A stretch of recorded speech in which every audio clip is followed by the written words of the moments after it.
ओम नमः शिवाय।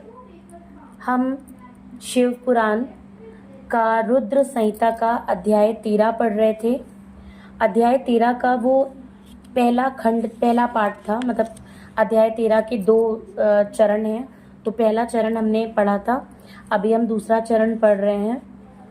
जो कैलाश के शिखर पर निवास करते हैं, पार्वती देवी के पति हैं, समस्त देवताओं से उत्तम हैं, जिनके स्वरूप का शास्त्रों में यथावत वर्णन किया गया है, जो निर्गुण होते हुए भी गुण रूप हैं, जिनके 5 मुख 10 भुजाएं और प्रत्येक मुखमंडल में 3-3 नेत्र हैं, जिनकी ध्वजा पर वृषभ का चिन्ह अंकित है, अंग कांति कर्पूर के समान गौर हैं, जो दिव्य रूपधारी चंद्रमा रूपी मुकुट से सुशोभित तथा सिर पर जटाजूट धारण करने वाले हैं, जो हाथी की खाल पहनते और व्याघ्र चर्म ओढ़ते हैं, जिनका स्वरूप शुभ है, जिनके अंगों में वासुकी आदि नाग लिपटे रहते हैं, जो पिनाक आदि आयुध धारण करते हैं, जिनके आगे 8 सिद्धियां निरंतर नृत्य करती रहती हैं, भक्त समुदाय जय जयकार करते हुए जिनकी सेवा में लगे रहते हैं, दुस्सह तेज के कारण जिनकी ओर देखना भी कठिन है, जो देवताओं से सेवित तथा संपूर्ण प्राणियों को शरण देने वाले हैं, जिनका मुखारविंद प्रसन्नता से खिला हुआ है, वेदों और शास्त्रों ने जिनकी महिमा का यथावत गान किया है, विष्णु और ब्रह्मा भी सदा जिनकी स्तुति करते हैं, तथा जो परमानंद स्वरूप हैं, उन भक्त वत्सल शंभु शिव का मैं आवाहन करता हूँ। इस प्रकार सांब शिव का ध्यान करके उनके लिए आसन दें। चतुर्थ्यंत पद से ही क्रमशः सब कुछ अर्पित करें, यथा सांबाय सदाशिवाय नमः आसनम समर्पयामि इत्यादि। आसन के पश्चात भगवान शंकर को पाद्य और अर्घ्य दें। फिर परमात्मा शंभु को आचमन कराकर पंचामृत संबंधी द्रव्यों द्वारा प्रसन्नता पूर्वक शंकर को स्नान कराएं। वेद मंत्रों अथवा सन्मंत्रक चतुर्थ्यंत नाम पदों का उच्चारण करके भक्ति पूर्वक यथा योग्य समस्त द्रव्य भगवान को अर्पित करें। अभीष्ट द्रव्य को शंकर के ऊपर चढ़ाएं। फिर भगवान शिव को वारुण स्नान कराएं। स्नान के पश्चात उनके श्री अंगों में सुगंधित चंदन तथा अन्य द्रव्यों का यत्न पूर्वक लेप करें। फिर सुगंधित जल से ही उनके ऊपर जल धारा गिराकर अभिषेक करें। वेद मंत्रों षडंगों अथवा शिव के 11 नामों द्वारा यथावकाश जलधारा चढ़ाकर वस्त्र से शिवलिंग को अच्छी तरह पोंछें। फिर आचमनार्थ जल दें और वस्त्र समर्पित करें।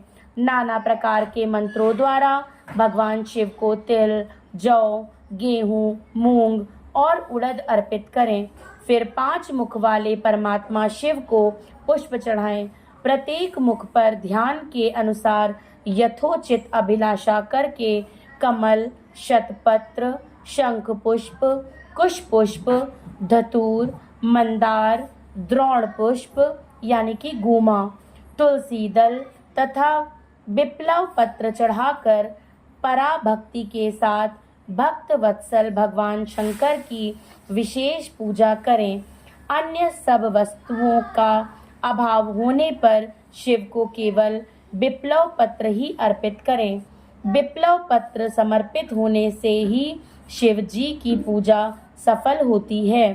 तत्पश्चात सुगंधित चूर्ण तथा सुवासित उत्तम तेल, इत्र आदि विविध वस्तुएं बड़े हर्ष के साथ भगवान शिव को अर्पित करें। फिर मन प्रसन्नता पूर्वक गुगुल और अगोरू आदि की धूप निवेदन करें। तदंतर शंकर जी को दृढ़पूर्ण दीपक दें। इसके बाद निम्नांकित मंत्र से भक्ति पूर्वक पुनः अर्घ्य दें और भाव भक्ति से वस्त्र द्वारा उनके मुख का मार्जन करें। अर्घ्य मंत्र। रूपम देहि यशो देहि भोगम देहि च शंकरम भुक्ति मुक्ति फलम देहि गृहीत वर्ध्यम नमस्तुते। प्रभु शंकर, आपको नमस्कार है। आप इस अर्घ्य को स्वीकार करके मुझे रूप दीजिए, यश दीजिए, भोग दीजिए तथा भोग और मोक्ष रूपी फल प्रदान कीजिए। इसके बाद भगवान शिव को भांति भांति के उत्तम नैवेद्य अर्पित करें। नैवेद्य के पश्चात प्रेम पूर्वक आचमन कराएं। तदंतर संगोपांग तांबुल बनाकर शिव को समर्पित करें। फिर 5 बत्ती की आरती बनाकर भगवान को दिखाएं। उसकी संख्या इस प्रकार है: पैरों में 4 बार, नाभि मंडल के सामने 2 बार, मुख के समक्ष 1 बार तथा संपूर्ण अंगों में 7 बार आरती दिखाएं। तत्पश्चात नाना प्रकार के स्तोत्रों द्वारा प्रेम पूर्वक भगवान वृषभ ध्वज की स्तुति करें। तदंतर धीरे धीरे शिव की परिक्रमा करें। परिक्रमा के बाद भक्त पुरुष साष्टांग प्रणाम करें और निम्नांकित मंत्र से भक्ति पूर्वक पुष्पांजलि दें। पुष्पांजलि मंत्र।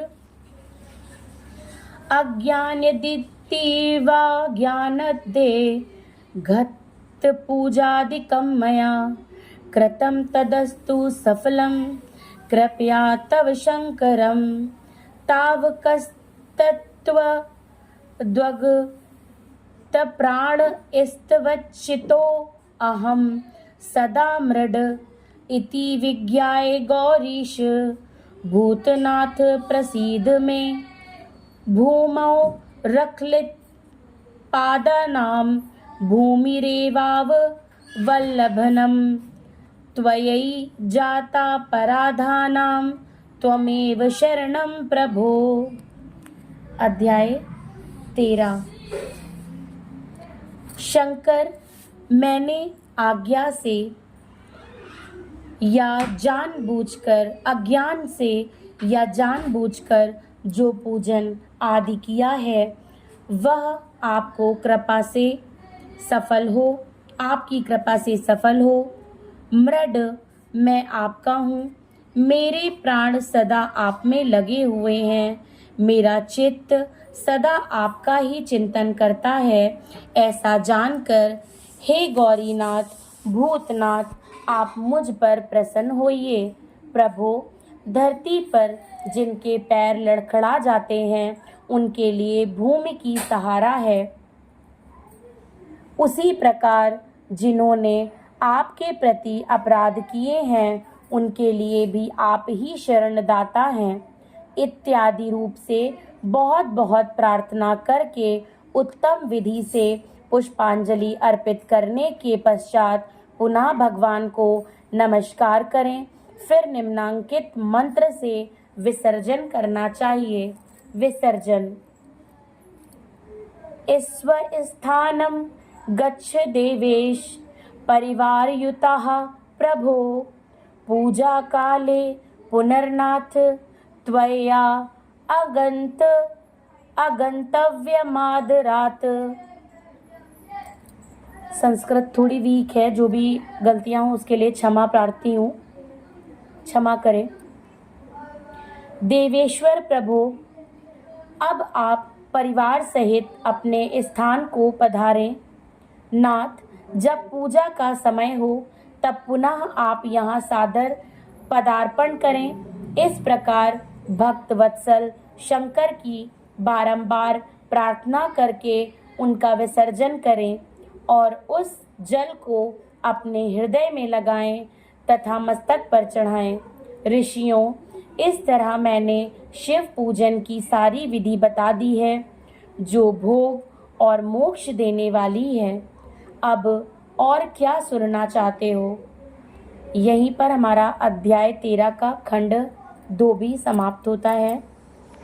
इसके आगे अध्याय 14 है। ओम नमः शिवाय।